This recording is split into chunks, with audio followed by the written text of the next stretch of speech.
All right, some fallers. Yeah, who you got? Run through followers. Draymond Jones. I'll just run through these guys. Draymond Jones shows up one smaller than expected, 281. Can't do that, which means he probably chugged water to get to 281 because he knew he was going to be 281. That's not good. I thought he'd be 290. I know. And then 5'1", 240, 7'7", cone are just like, that's not an athletic DT.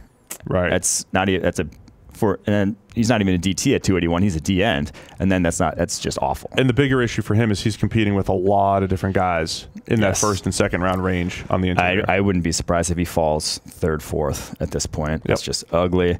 Ja'Kai Polite, maybe the worst combine of anyone, 4'8", 440 after people are talking about him in like the 4.5 range. And that looks like he plays territory. Like, right. He just looks awful. From Florida. But looks extremely, just those numbers, 32-inch vertical are not explosive numbers for an edge rusher. Those are dreadful numbers for an edge rusher. I can't be a first rounder after something like that. What's with Florida guys having these rough combines? I don't know. Then you have other schools like Penn State's tearing it up. Certain schools just have guys coming in and that is true. Crushing it. It's the preparation. Yep. Although Greg Gabriel will tell you it's all a scam. They don't know what they're doing. Like Byron Murphy, he paid so much money and still runs a 4.55. Was he so sad that he ran so slow? Was it him or Baker? He was sad about Baker, but Baker ran 4.53. 4.55 is just at the back end of the cornerback class. If you're trying to, Byron Murphy, be the first cornerback off the board, running a 4.55, not doing you any favors there. Yeah, you want to be in the 4.4s at least. Malik Gant, the Marshall safety, already looked like a box safety. Now he pretty much proved it. 4.6, 340, and then this one 7.45 cone for a safety is atrocious. That's the one you want to be good at if you're a safety. You want to be able to change directions. Yep. That's not change directions well. Elijah Holyfield, Georgia running back, 4.78, and stiff. I mean, he looks stiff on tape, and then he stands up straight out of his stance. No flexibility there. I'm off him. You're off Elijah. Devin Singletary, FAU running back. This isn't a kiss of death by any means, but a 4.6, 640. He's just going to drop in the draft. I still think he's going to be a productive back. His change of direction wasn't great either, and he's the guy that forced a ton of missed tackles. You didn't expect to see that. Forced a ton of missed tackles at the college level, but it's one of those things where it's like he's going at FAU, playing against bad competition. A lot of guys are going to break a lot of tackles against that. Is it going to translate with his poor change of direction drills? Maybe, maybe not. I'm not off of him, but that's just going to fall in the draft. Riley Ridley already didn't have the production in our grading system. The Georgia wide receiver only runs a 4.58, only has a 30.5-inch vertical, and 7.33 cone, 4.28 shuttle at 6'1", 199. Just didn't come in big, didn't look athletic. And for the production on tape, it's one of those things where, you might like his route running, his ball skills, but compared to the other wide receivers in this class, he was just at the very bottom athletically. So that's the issue for a lot of these guys. Deep positions like wide receiver, interior defensive line, corner, safety. When you're trying to separate a bunch of guys in the second, third, fourth round range, the combine times, I know for the NFL especially, are going to become tiebreakers, but even for us when we're trying to sort out these guys and how they won and how they're going to translate, if there are things we have to take into consideration. Yes, exactly. You still want the tape to trump everything, but like you said, it's just this, it's added context. Yes. Because sometimes, your eyes can lie, especially you watch 25 receivers in a row and stuff like that. Sometimes your eyes can lie a little bit. And here's speed. one of the biggest, and here's the guy who's up next is one of those. LJ Collier, TCU. At the college level, he was a very good bull rusher and was consistently dominant as a bull rusher, but he's going up against college offensive linemen when he's bull rushing. And then he goes to the combine. Yes, 283, that's big. That's good. It's a tick in his box for a defensive end.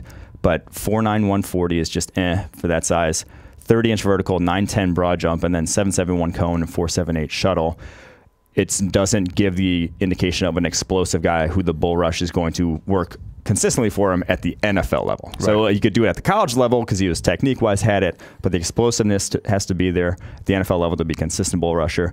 It just doesn't look like it with him. So that's a worry then in his corner. Yeah, looking through it, we did a fun little exercise on the pod the other day when you weren't here, and I went through trying to add context to all these grades, right? And I broke down Ed Oliver and said, okay, how often did he rush at zero tech nose versus non-nose tackle positions? You can kind of see the grade, why it was a little bit lower, because he got screwed by the nose tackle thing. I think our pass rush grades, seeing how often a guy wins to the outside, to the inside, and as a bull rusher, I think what we've found is the guys who have a diverse skill set as far as their win percentages, say, in college, they translate best at the NFL. If you have a weakness, if you don't have an inside move that shows up in college, or if you don't have any power, if you can't win as a bull rusher in college, that's a major red flag. Yes. That's where the lighter guys, the Leonard Floyds and Vic Beasleys, maybe haven't translated from an efficiency standpoint as well as you'd like, because they weren't winning with power in college and they could only win to the outside. You really want those guys like a Trey Flowers, we keep harping on.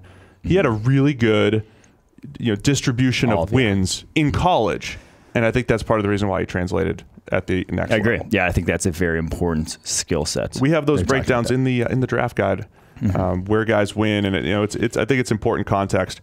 So get your draft guide, PFF Edge or Elite. You can also get your Elite Edge monthly. Just get in and get out if you want. That's what you can do. Those are very good numbers. They're very insightful numbers that I would highly recommend. Last guy, though, on the list to talk about, David Edwards, Wisconsin tackle. The offensive line's probably offensive tackle, just anywhere along the offensive line is where probably athleticism matters the least. I'll say you just get the broad spectrum of, you'll have freak athletes like Tyron Smith running 4.7s, benching all this, and then you'll have trash athletes like Travis Frederick running 5.6s, terrible change direction ability, and also be both elite players at their respective positions. So it's not a kiss of death by any means. It's not limiting. But when a guy like David Edwards, not a powerful tackle at Wisconsin by any means, wins with technique, wins with with athleticism there, goes to the combine and does not put up good athletic drills. 4.77 shuttle is not, it's average, and he's a guy who looked like he should be above average in that regard. 25.5 inch vertical, just not an explosive player at all.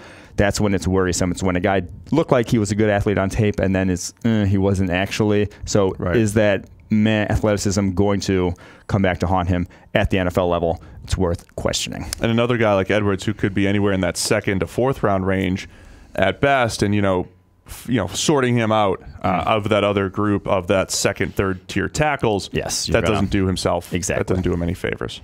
So there you have it, guys. Those are all your losers. Yes, my losers. Yeah.